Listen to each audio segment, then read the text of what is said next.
36 years after the Marcoses were flown out of Manila from the Philippines, from his seat of office to the United States of America, we now have his son, Ferdinand Marcos Jr., coming into that particular platform where his father was 36 years ago. By all accounts of the figures and the data, now it is always continuously being analyzed. I don't know why they still try to position all of these numbers this is coming from there and this is how it goes and these are the regions that have more number of votes, etc. Pero ando na yon, nakasulat na talaga ang mga sinulat ng mga kababayan natin. The voters already registered their affirmation that Ferdinand Marcos Jr. will be the next president of the Republic of the Philippines. So, and Inday Sara, the next vice president. So we have it that you have Ferdinand Marcos Jr. now on top of destiny. What is destiny? Ang daming mga definitions na masasabi dyan coming from that Latin word destinum. It is some kind of a force, invisible, mysterious, divine, through which the life of a person is going to be led to, and that is determined already by that particular fate. Yan nga ang sinasabi na yun ang iyong destiny. In the title of the book of President Marcos, remember how it was? That was also the film that was produced during the campaign period when he was running for the first time for the office of the presidency in 1965. And that was Iginuhit ng Tadhana. It has been written by destiny. So that is where we are taking off from that particular word destiny. That over the past 36 years, 3 decades and 6 years, sa haba ng panahon na nagsimula noong 1986, ano ngayon ang nangyayari dito sa ating political landscape na yung anak na tinatawag nilang diktador, magnanakaw, at lahat ng batikos na kanilang ginawa laban sa pamilya ng mga Marcoses, at dito na nakasulat na ng taong bayan sa kanilang mga balota that they are actually writing the destiny of this young man, Ferdinand Marcos Jr. and Inday Sara Duterte as the next leaders of our country. So we go back in time, but we have done this already so many times over the past 3 years. I choke sometimes trying to prevent my tears to fall every time I go back and forth to this. Masakit pong talagang tingnan ang mga nakaraan na nangyari sapagkat lahat ng ito ay hindi nasulat, hindi na pag-usapan. And it is very seldom that you hear what actually happened to the Marcoses during this 36-year period. We hear about them entering into public office. You have Miss Aimee, for instance. She was governor and then now senator. You have Ferdinand Marcos, who also was governor and then congressman and then member of the Senate. And so you have this going through their lives together with Imelda Marcos, who also at one time decided to run also for the office of the presidency and then entered the House of Representatives, first representing Leyte, where she is from, and then representing the district of her husband in Ilocos Norte. And that was the last of her political tenure before she retired from politics. And that is where we could see that the Marcoses, their family, have always been in the service of the Filipino people. Pag sinasabi nga na dynastic, but that is how it goes. I mean, like, they're voted into office by their own constituents, by the whole nation, as a matter of fact. When Miss Aimee Marcos ran for the Senate, and in the same manner when Ferdinand Marcos Jr. also ran for the Senate.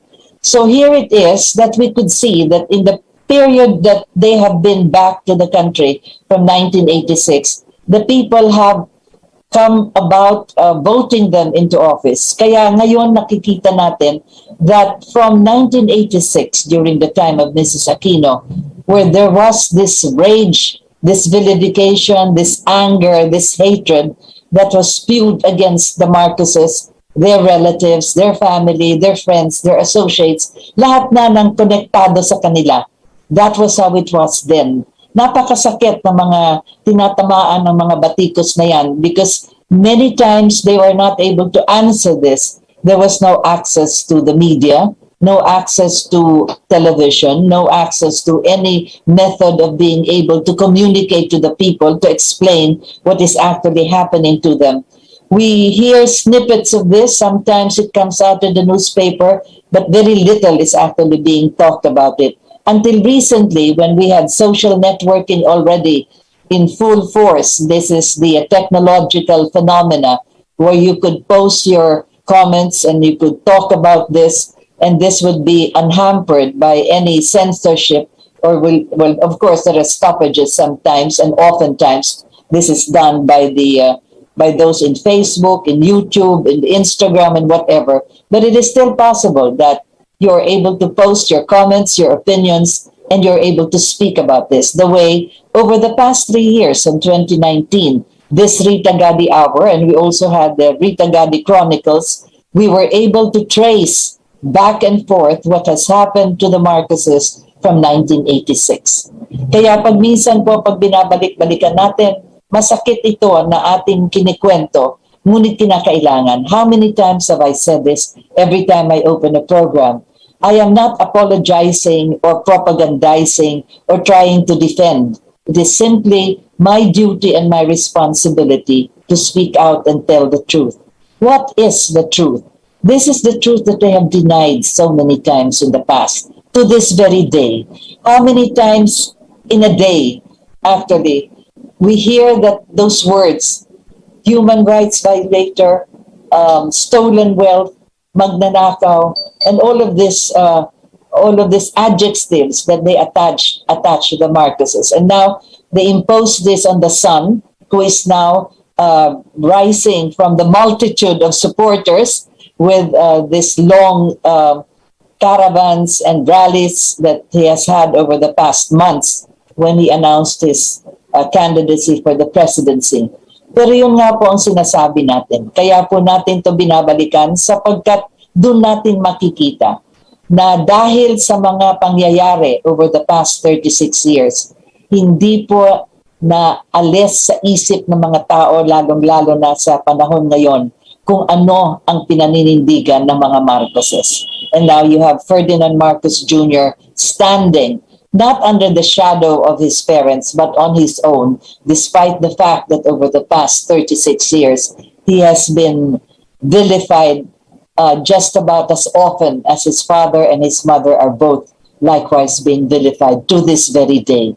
If you hear the chanting and the shouting and the screaming of all of those in support of the other candidate that lost already in these elections, they gathered in front of the Commission on Elections in Intramuros, and they gathered in front of the post office of the Diwasang Bonifacio, again chanting the same invectives and the same accusations that were also being shouted in 1986, 1985, 1986. Bakit ba hanggang sa ngayon, yan pa rin ang kanilang sinisigaw? It seemed as though it is not that they have not changed, but there is so much of this anger and this hatred, and it is very difficult now to explain all of this, although we have gone through understanding why they do so.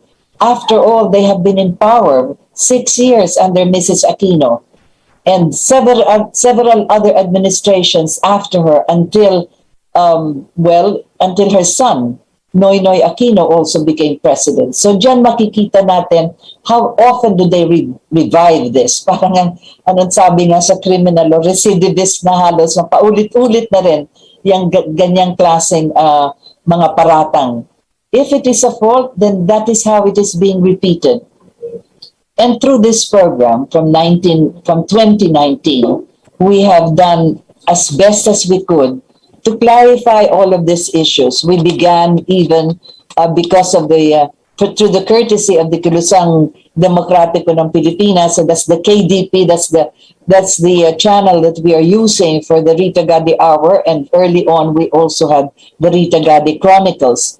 So we began by saying that we are beyond remembering. That was the title of one of our earlier programs. Beyond remembering, meaning that we really have to think of what has happened kung bakit nagkaganito. Hindi lang ang mga Marcos, ngunit ang ating bayan.